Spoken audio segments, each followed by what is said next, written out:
പശ്ചിമേഷ്യൻ സംഘർഷത്തെ തുടർന്നുണ്ടായ പ്രതിസന്ധിയിൽ ഉപഭോഗ നിയന്ത്രണങ്ങൾ രാജ്യത്ത് നടപ്പാക്കി തുടങ്ങി. ചെലവ് ചുരുക്കലിന്റെ ഭാഗമായി കേന്ദ്ര ആഭ്യന്തരമന്ത്രി അമിത്ഷായുടെ അകമ്പടി വാഹനങ്ങളുടെ എണ്ണം കുറച്ചു. പ്രധാനമന്ത്രിയുടെ സുരക്ഷാ വാഹനങ്ങളും കുറച്ചേക്കും. BJP ഭരിക്കുന്ന സംസ്ഥാനങ്ങൾ ചെലവ് ചുരുക്കൽ നടപടികൾ തുടങ്ങിക്കഴിഞ്ഞു. ഇതിനിടെ ഇറക്കുമതി തീരുവ ഉയർത്തിയതോടെ സ്വർണ്ണവില കുത്തനെ കൂടി. വിമാന ഇന്ധന വില കൂട്ടിയതോടെ അന്താരാഷ്ട്ര സർവീസുകൾ എയർ ഇന്ത്യ വെട്ടിക്കുറച്ചു. ഡൽഹിയിൽ നിന്ന് ഈ വാർത്തയുടെ വിശദാംശങ്ങളുമായി ചേരുന്നു PR അരവിന്ദ്. കേന്ദ്രമന്ത്രിസഭാ യോഗം ഇപ്പോൾ തുടരുന്നുണ്ട്. മന്ത്രിസഭാ യോഗത്തിൽ ഈ ഉപഭോഗ നിയന്ത്രണം അടക്കമുള്ള കാര്യങ്ങളിൽ, ചെലവ് ചുരുക്കൽ അടക്കമുള്ള കാര്യങ്ങളിൽ എന്തൊക്കെ തീരുമാനങ്ങൾ ഉണ്ടാകും എന്നറിയാൻ ആകാംക്ഷയോടെ കാത്തിരിക്കുകയാണ് രാജ്യം. അതിനിടെയാണ് ഇപ്പോൾ കേന്ദ്ര ആഭ്യന്തരമന്ത്രി അമിത്ഷാ, BJP ഭരിക്കുന്ന സംസ്ഥാനങ്ങളിലെ മുഖ്യമന്ത്രിമാർ, ഗവർണർമാരൊക്കെ ഈ അകമ്പടി വാഹനങ്ങൾ, ഔദ്യോഗിക വാഹനങ്ങൾ ഇവയുടെയൊക്കെ എണ്ണം പരിമിതപ്പെടുത്തുന്ന തീരുമാനത്തിലേക്ക് എത്തിയത്. അതോടൊപ്പം തന്നെ വിമാന ഇന്ധന വില കൂടിയിരിക്കുന്നു. സ്വർണത്തിന് വൻ വിലയിലേക്ക് മാറിയിരിക്കുകയാണ്. പവൻ ഏതാണ്ട് 10,000-ൽ പരം രൂപ ഒറ്റയടിക്ക് കൂടുന്നതിനും സാക്ഷ്യം വഹിക്കുകയാണ് രാജ്യം. എന്തൊക്കെയാണ് ഈ വാർത്തയുടെ വിശദാംശങ്ങൾ?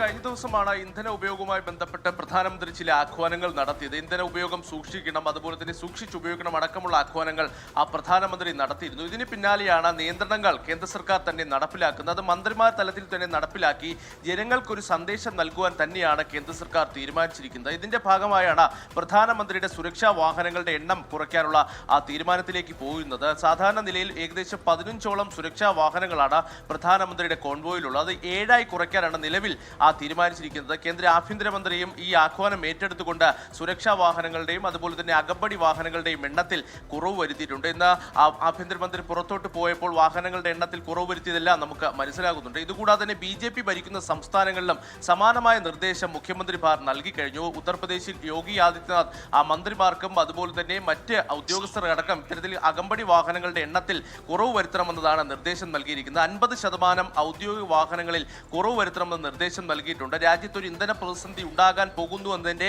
സൂചനകൾ തന്നെയാണ് കേന്ദ്ര സർക്കാർ ഇതിലൂടെ നൽകുന്നത്. ഇതുകൂടാതെ തന്നെ വിമാന സർവീസുകളുമായി ബന്ധപ്പെട്ട് അന്താരാഷ്ട്ര വിമാന സർവീസുകൾ വലിയ രീതിയിൽ വെട്ടിക്കുറച്ചിരിക്കുകയാണ് ഇപ്പോൾ എയർ ഇന്ത്യ നടത്തിയിരിക്കുന്നത്. കാരണം പ്രതിദിനം 100 വിമാന സർവീസുകൾ കുറച്ചിരിക്കുന്നു. കാരണം കഴിഞ്ഞ ദിവസം ക്രൂഡ് ഓയിൽ വില അടക്കം വലിയ രീതിയിൽ വർദ്ധിക്കുകയും രാജ്യത്ത് വിമാന ഇന്ധന നിരക്കിൽ വലിയ വർധനവ് ഉണ്ടായി. ഇത്തരത്തിൽ തങ്ങൾക്ക് മുന്നോട്ട് പോകാൻ സാധിക്കില്ല എന്നതാണ് എയർ ഇന്ത്യ വ്യക്തമാക്കിയിരിക്കുന്നത്. ഡൽഹിയിൽ നിന്ന് പ്രധാന നഗരങ്ങളിലേക്കുള്ള വിമാന സർവീസുകൾ അത് പൂർണ്ണമായും റദ്ദാക്കിയിട്ടുണ്ട്. ഇതുകൂടാതെ തന്നെ ടൊറന്റോ അടക്കമുള്ള സ്ഥലങ്ങളിലേക്കുള്ള സർവീസുകളും വെട്ടിക്കുറച്ചിരിക്കുന്നു. എന്തായാലും രാജ്യം അതീവ ജാഗ്രതയോടുകൂടി മുന്നോട്ട് പോകണം എന്നൊരു സന്ദേശമാണ് ഇപ്പോൾ കേന്ദ്ര സർക്കാർ ഇതിലൂടെ നൽകിയിരിക്കുന്നത്. എന്തായാലും മന്ത്രിസഭാ യോഗത്തിന് ശേഷം എന്തെങ്കിലും നിർണായക തീരുമാനം ഉണ്ടാകുമോ എന്നതും എല്ലാവരും ഉറ്റുനോക്കുന്നു. ഇന്ന് രാവിലെ കൂടി തന്നെ ഡൽഹി സ്വർണത്തിന്റെയും വെള്ളിയുടെയും ഇറക്കുമതി തീരുവ വർദ്ധിപ്പിച്ചിരുന്നു. 6% നിന്ന് 15% വർദ്ധിപ്പിച്ചിരിക്കുകയാണ്. എന്തായാലും എല്ലാവരും അതീവ ജാഗ്രത പാലിക്കണം. പരമാവധി സർക്കാർ ഗതാഗതങ്ങൾ അതുപോലെ തന്നെ എല്ലാവരും പരമാവധി പൊതുഗതാഗതം അടക്കം ഉപയോഗിക്കുന്ന നിർദ്ദേശം പ്രധാനമന്ത്രി നേരത്തെ തന്നെ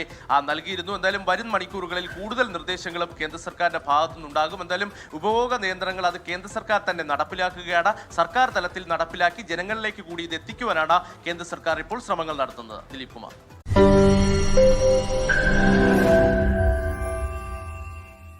ലോകത്തെവിടെയായാലും ഏത് സമയത്തും 24 വാർത്തകളും ഓഗ്മെന്റഡ് റിയാലിറ്റി പാക്കേജുകളും എക്സ്പ്ലെയിനറുകളും വിശദമായി കാണാൻ ഞങ്ങളുടെ YouTube ചാനൽ നിങ്ങൾക്ക് സബ്സ്ക്രൈബ് ചെയ്യാം.